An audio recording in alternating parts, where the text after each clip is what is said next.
la señal por cable a través de tu canal, el canal por suscripción de los Valles Altos Trujillano, y por supuesto estamos en el pueblo de Carache a través de Minumbot, la emisora comunitaria a través de la cual transmitimos para la costa oriental del lago de Maracaibo. Un abrazo a la gente de Cabimas, Lagunilla, Ciudad Ojeda, Bachaquero, Mene Grande, zonas que conozco mucho, donde hay parte de mi vida. También a la gente de la vía panamericana. De tal manera que este es mi pueblo. Vamos a hablar algunas cosas con mucha franqueza, porque el tema de ayer pique y se extiende. El tema de ayer tuvo que ver con la acusación, la denuncia que ya hoy es pública, ya salió en la prensa. El colega de un periódico regional hizo público el hecho de la denuncia del señor Arturo, en donde 4 funcionarios públicos lo despojaron de aproximadamente 1.800 bolívares. Esto ha generado movilización interna dentro de los cuerpos policiales y por supuesto es del dominio público. Nuestra misión, tanto el colega Héctor Briceño del diario Los Andes, como hoy en el noticiario de Boconesa pudimos ver la información sobre este hecho. Quiero comentarles que la denuncia que nosotros hicimos ayer fue una denuncia fundada, una denuncia que nosotros precisamos y en donde los detalles están en el periódico de hoy que señalaba este colega. El tema tiene que ver también porque ayer, a propósito de esta denuncia, recibí otra llamada, recibí otra información. La fuente es seria, repito, digo acá que no asumo denuncias si no hay pruebas, no asumo denuncias si quien la transmite no es una persona creíble. Pero como yo creo en mi pueblo y creo que el pueblo en el fondo de su alma es honesto, es sincero, es alegre, es de convicción, ayer una persona que conozco bastante bien me relató otro abuso policial. No fue robo, fue maltrato, violación a los derechos humanos. Lo más importante de las denuncias que estoy haciendo, y hoy voy con otra denuncia, tiene que ver con el cambio de paradigma en lo que debe ser un funcionario público. No solamente el que está vestido de azul, sino también quien está vestido de verde oliva y quien está vestido de civil. Nosotros vivimos un nuevo siglo. Los cambios de siglo no son cambios, no debieran ser cambios solo cuantitativos. No es del 1900 pasamos al 2000.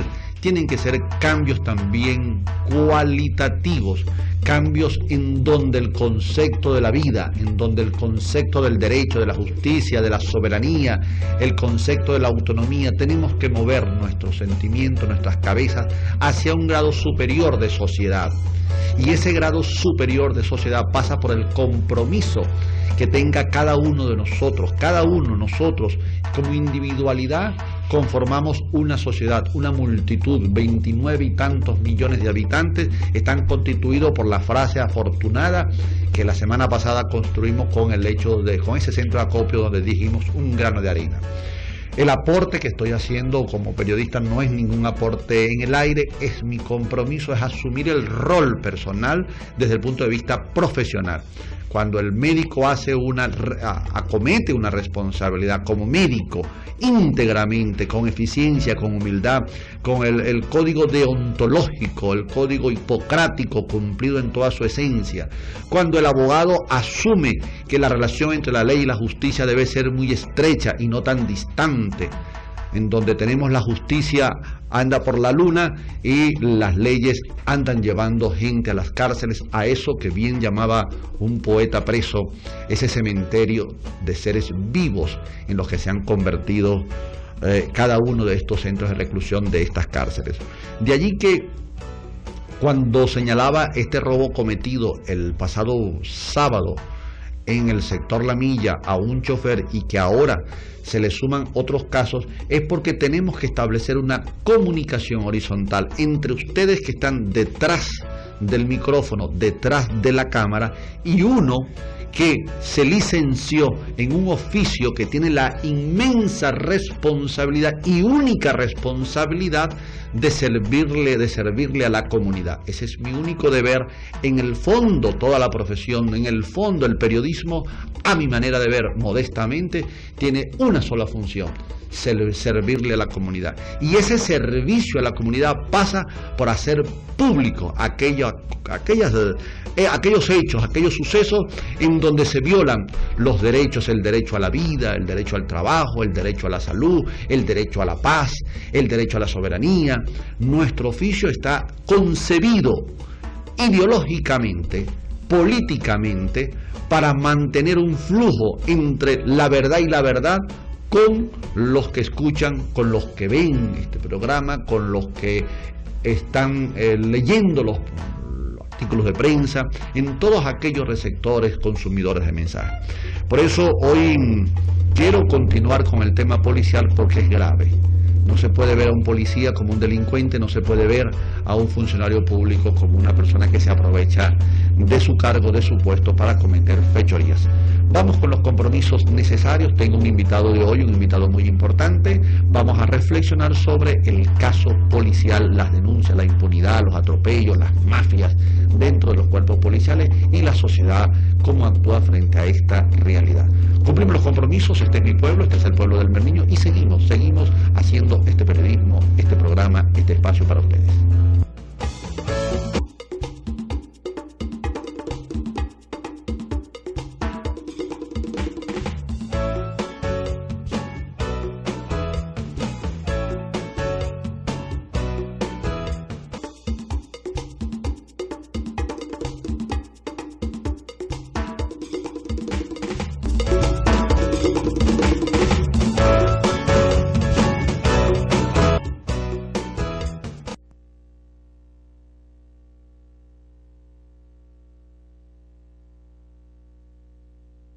No se escapan de la impunidad. Hoy tengo un invitado, un colega, con el cual regularmente disertamos sobre la vida, la filosofía, el compromiso político, temas bastante para algunos profundos, pero este tema también es profundo y requiere una reflexión. Yo no hago denuncias para dañar a alguna persona, su carrera policial, sus proyectos de vida, no, es que estamos hablando de un servicio público.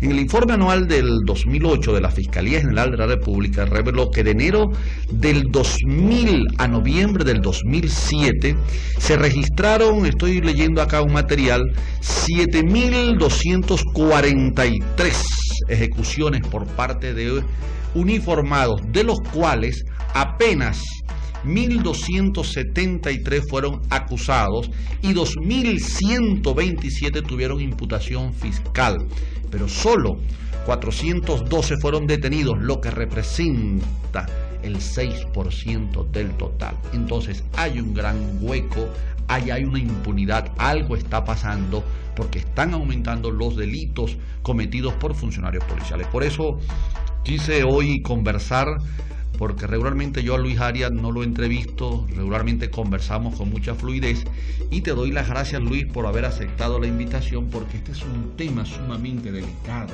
Se tratan de personas con armas, se trata de la sensación de miedo de la colectividad, se tratan de la duda.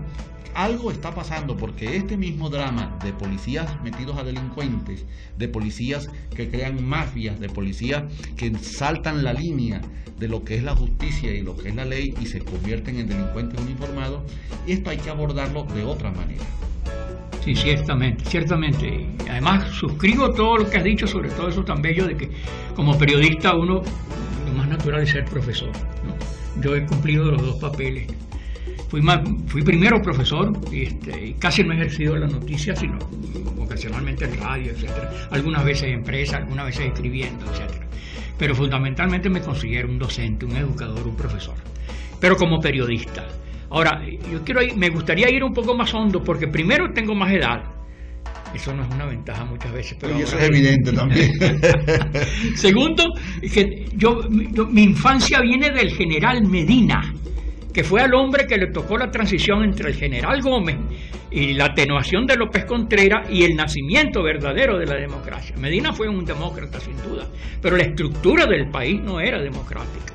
Y esa fue una de las mejores policías que ha tenido la historia de Venezuela en ese caso. Es decir, ya era momento de mi infancia donde a uno lo dejaban cuidando con el policía. mamá subía a hacer diligencia en la oficina de Carmelita del Correo de Caracas y le decía, señora agente, le dejo al niño. Y había se una ponía confianza. El policía era un amigo. Era un amigo. En la calle uno lo veía y uno de noche entraba y que pase a tomar café, por favor, le decía. Mira, llevar el policía, dígale. Y he tenido además familiares de policías, gente casadas con primos y tal, familias de policías, etcétera. Y tengo una versión, etcétera, muy respetuosa de eso. Pero pasa lo siguiente, Elmer, hay algo extraordinario, hay un componente antropológico, cultural, que es el robo para nosotros. Eso lo he dicho varias veces, es muy doloroso, pero es cierto. Eso hay que desnudarse, hay que reconocer. El robo para nosotros es una muestra de audacia, de atrevimiento, y a veces un privilegio, o una prerrogativa. Hay que ver lo que es el robo para el sajón, por ejemplo. Una historia, creo que lo contamos una vez con una entrevista, de un compañero que estudió en los Estados Unidos, un periodista, ya fenecido, por cierto, que iban caminando los dos hacia la universidad en Washington y vieron una plumafuente Parker en el suelo. Y él, como venezolano, se inclinó a recogerlo. Y el tipo le dijo, eso no es tuyo, that's not yours. Y me contaba Osvaldo Febres, que es muy bella persona, bellísima persona. Él fue más tarde instructor, después de graduado en redacción de informes en la PTJ, por cierto. Entonces, que él puso la plumafuente ahí, ¿verdad? Eso no es mío. O sea, en principio hay una especie de, como tú dices, desnudarse, hay una especie de que el que roba es un vivo. Es audaz. Es audaz. Es y la viveza, claro que es un vivo, pero es una viveza. Claro. Y la viveza se aplaude. Ajá. Porque te roba el de cuello blanco, te roba la secretaria, te roba el empleado, te roban en el banco sin necesidad de ser policía. Entonces, ante el que roba es audaz y la audacia la aplauden. Ahora fíjate, en el indígena el robo es natural, porque es de todos ellos. El mismo presidente ha contado de que se le perdían ropitas de las niñas hasta que él le explicó a la esposa, su primera esposa, no chica, esos son los no sé qué cosas, los huivas, qué sé yo, que para ellos todo es de todo, pues. En los Pijiguaos teníamos ese problema. De repente uno veía al grupo, un panare cargando con agua de pavale. ¿Quién te dio el permiso para llevarte una eso? Cultura colectiva. Exacto. De las cosas. Pero también hay otra cosa, no hay mejor ladrón que Pizarro, ¿verdad? Los Pizarro, los hermanos Pizarro, presentados como héroes, uno de ellos llegó a ser noble, porque el que cargó el galeón de oro, ¿verdad? Que le quitaron a Atahualpa, ¿no? Un galón de oro, señor, que no pudo entrar por el Guadalquivir, sino que tuvo que desembarcar en Cádiz. Ese era un pillo, un ladrón. Yo creo que hacia el robo, como delito específico, hay una historia, una antropología que se remonta, en el caso de Venezuela, 500 años atrás, cuando nos robaron la tierra, el Imperio Español. Ahora, de este siglo, para no irnos tan antiguo, de este siglo, y sobre todo de la mitad del siglo pasado a este siglo que está en desarrollo, nosotros vemos que sobre el robo hay un hecho que es el robo dentro de la administración pública. Entonces yo te pregunto, cuando un policía que tiene un salario bajo, que no le pagan a tiempo la cesta ticket, que ve que su superior comete fechoría y tiene la oportunidad de hacerse de un dinero robando en nombre de su cuerpo policial, teniendo su uniforme, ese robo es un robo menor. Sí. Pero es que hay una sociedad acostumbrada a robar. Sí, es que además es como el uniforme es como una escafandra de protección, ¿verdad? Un yelmo de acero de protección, de impunidad, por decirlo así. Pero pasa lo siguiente, por eso te decía, me gustaría ir un poco más atrás y más profundamente. Perdón, me dan bien un mensaje que es interesante, disculpa la interrupción, hermano, pero aquí me llaman y me dicen: hola Elmer, te felicito por tu programa.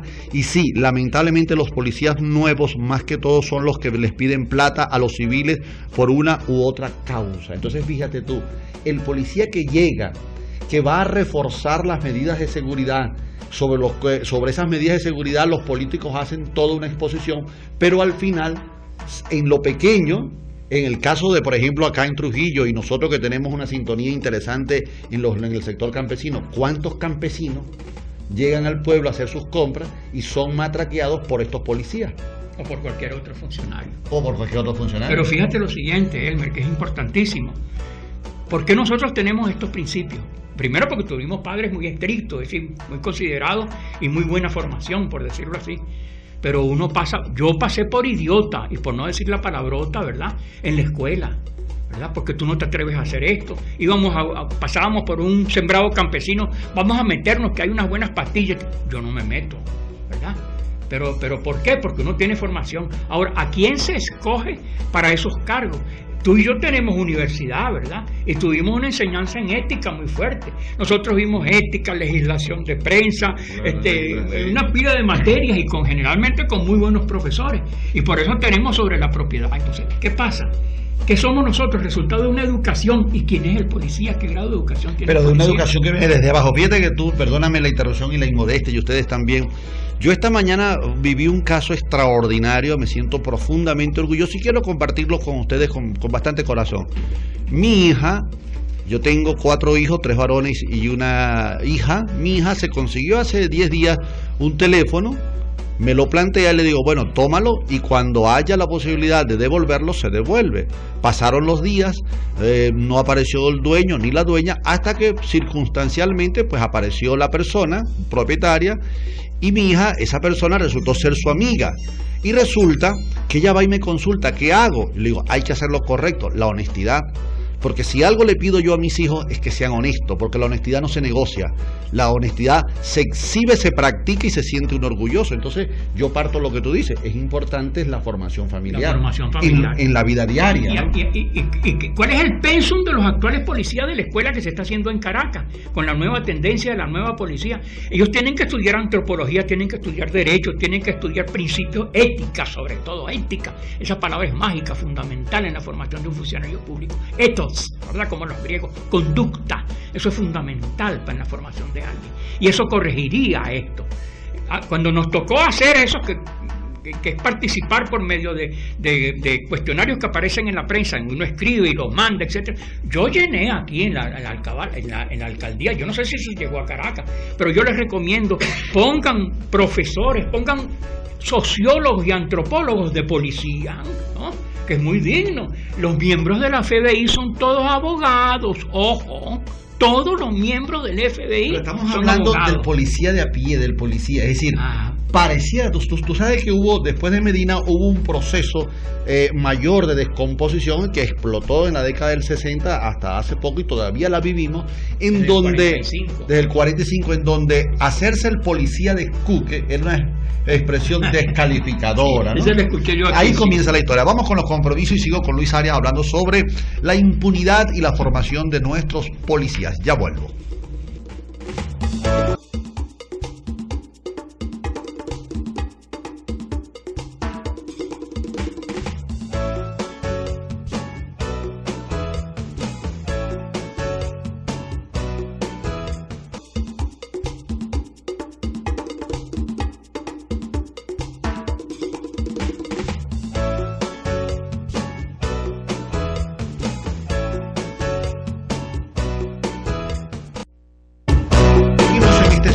Este es el pueblo de Elmer Niño. Hay un texto que quiero leerlo a propósito del tema que estamos tratando, que es la impunidad policial, los atropellos, los abusos, pero he recibido unos mensajes de texto muy interesantes antes de continuar hablando con Luis Arias, quien es el compañero más que un invitado, es con quien converso hoy. Dice, buenas, algunos policías son matraqueros, lo que les gusta son los reales de los pendejos. También tengo otro mensaje de texto. Prueba fehaciente de lo que están diciendo es la grosería de mansión que están haciendo en Villaverde, propiedad del presidente del CENIFA. Indaguen y verán, habrá que indagar. Luego otra información que me llega aquí sobre la posibilidad de hacer un conversatorio público. Pero fíjense ustedes, hay un texto, no sé si me permite la cámara acá, voy a leer un texto que dice: la corrupción y el ajusticiamiento. Hace mucho tiempo, si un policía tenía un carro que no se justificaba con su sueldo, se prendían alertas importantes. Hoy en día vemos a funcionarios con vehículos y fortunas que no corresponden con los que gana, pero nadie les dice nada. Eso es precisamente lo que ocasiona la impunidad. Luis, ¿por qué se genera la impunidad? ¿Por qué hoy tenemos tanta corrupción dentro de las fuerzas policiales? Y de otras fuerzas también. Sí, pero particularmente el tema que tengo que hablar hoy es... por cierto, fíjate tú, Me llamaban ayer de unos policías que hicieron una persecución a un motorizado en Boconó también, cerca del parque recreativo de Boconó. Lo atropellan con el vehículo, luego se bajan y el motorizado, un par de muchachos que se dieron a la fuga, luego que están heridos, aún así los policías lo patean, lo golpean, violando los derechos humanos. Entonces, ¿qué policía tenemos nosotros? Estoy hablando del 6CPC, estoy hablando de la policía municipal, estoy hablando de la policía regional, de la policía metropolitana. Un chofer que trabajaba conmigo le robaron 20 millones de bolívares, 2 PM saliendo del mercado de coches. Acabo de recibir, hija, si me puedes conseguir la información que tengo en la carpeta sobre 3 polichacaos que fueron infragantes extorsionando a un comerciante. Es tan larga la historia de la impunidad policial. O tan tolerante la admisibilidad, ¿verdad?, de los candidatos para eso. Y tan común la audacia de robar. Esa es una hazaña, esa es una proeza. Yo me imagino que en las cárceles también, en sus momentos de ocio, narrarán sus hazañas, ¿no? Como si fueran un aquelarre del infierno. Aquello. No, yo hice tal cosa, no, yo a fulano le hice tal cosa.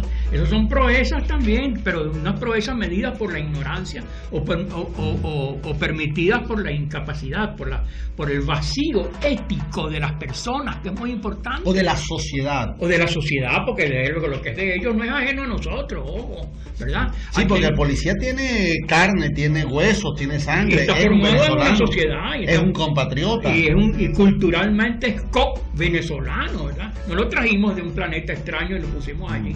Él está lleno de nuestros defectos también.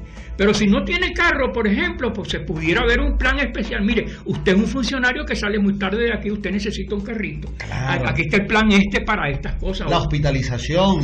Exacto. O sea, un funcionario arriesga su vida. Yo tengo amigos policías, amigos en el 6CPC. Es muy buena, sí, hemos hablado de lo malo, pero no hemos dicho lo bueno. Lo bueno, fíjate qué curioso, lo bueno pasa inadvertido, ¿no?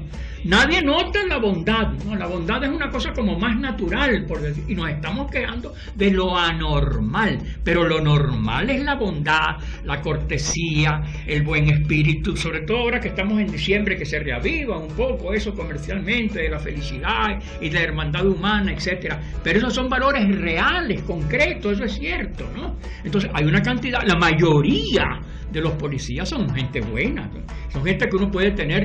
Las veces que me ha tocado a mí ir aquí a la comandancia, he sido muy recibido por mi programa de radio. Suponte tú que fuera eso, pero sí, cómo no, profesor, no se preocupe, esto es así, mira, tengo este problema, así, etcétera, etcétera. He tenido muy buenos resultados. Yo creo que hay que se nos va a ir el programa y quiero hablar de eso bueno, de lo bueno. Tengo una llamada, a ver, tengo una llamada de quién, ¿aló? Sí, ¿quién habla, por favor? Amigo Hermes, quería saludar a mi amigo el profesor Arias. Ok, mira, tengo ya me estoy cerrando, ya me puedes hacer mira, la pregunta, rapidito, por favor. Sí. Yo le mandé ahorita un mensaje sobre la posibilidad de que ustedes dos conmigo hagamos posible hacer un conversatorio. Llámame por favor después del programa y nos ponemos de acuerdo. Ahorita quiero hablar sobre el tema policial y con mucho gusto, William, ¿sí? Ok, mira, el tema es qué le decimos a los policías que nos están escuchando y qué le decimos a la comunidad. Porque si bien hemos visto la parte oscura, los ajusticiamientos por parte de policías involucrados en violación a los derechos humanos, policías que son parte de las mafias. Aquí acá tres polichacaos fueron capturados en Fraganti por atracadores. Ante una juez fueron llevados 3 policías por atracadores. La fiscalía del ministerio. Aquí hay gente involucrada. Pero espérate, sobre todo por algo que está pasando en Venezuela que es bastante grave, que es la parcialización de la noticia carroñera, ¿no? Eso nos está haciendo a nosotros terrible daño, y eso es inclusive culpa de, por ejemplo, de Alberto Nolia y de Mario Silva que se llama ese de noche o madrugada. Sí, porque entonces se habla solamente de lo podrido, pero lo bueno no es noticia. No, señor, lo bueno es noticia, desde luego. ¿Y por qué no se dice? Pues ayer celebraron los policías el bautizo de no sé qué cosa, o ayer los policías repartieron comida en los refugios donde están, o ayer los policías hicieron una cuadrilla para reparar los ranchos o las casas humildes que resultan. No, eso no es noticia, eso es lo que le dicen a uno, no, eso no es noticia. Eso... Ok, fíjate que hablan de la satanización que se plantea. Sí, del oficio, pero es que es de ambos lados. O sea, se sataniza, de la oposición se sataniza al gobierno y el gobierno sataniza a la oposición. Y pero se sataniza a sí mismo también. Pero no quiero hablar de eso, sino de los policías, porque me preocupa que cada día oigo policías que cuando bajan los campesinos los matraquean en la Plaza Bolívar de Boconó, policías que hacen alcabalas móviles y se hacen de un presupuesto, de un sueldo alterno, como diría alguien alguna vez de manera fina, policías que han convertido el oficio de servidor público en un negocio personal. Pero y aquello, yo tuve en la universidad cuando me tocó dar clase policías extraordinarios, policías que hicieron carrera como licenciados en educación. Bueno, porque eso no es noticia. Por ejemplo, fulano de tal que era un policía hasta ayer se graduó de licenciado en educación en la Bolivariana, por ejemplo, o se graduó de médico en como el regimiento 51, como llaman eso, en el sistema ese de educación, así, de medicina comunal, etcétera. Porque eso no es noticia. Y si ocurre, pasa debajo de la mesa. Porque nos hemos acostumbrado a eso que parece. A veces yo bromeo entre mis amigos y digo, entre mis pocos amigos, digo, pero el símbolo del periodismo está llegando a ser un samuro, ¿verdad? Solo lo carroñas, noticias. No, señor. Estamos en un momento en que hay que destacar. ¿Qué pasa? Que de pronto nos dicen que la productora tal de leche está sacando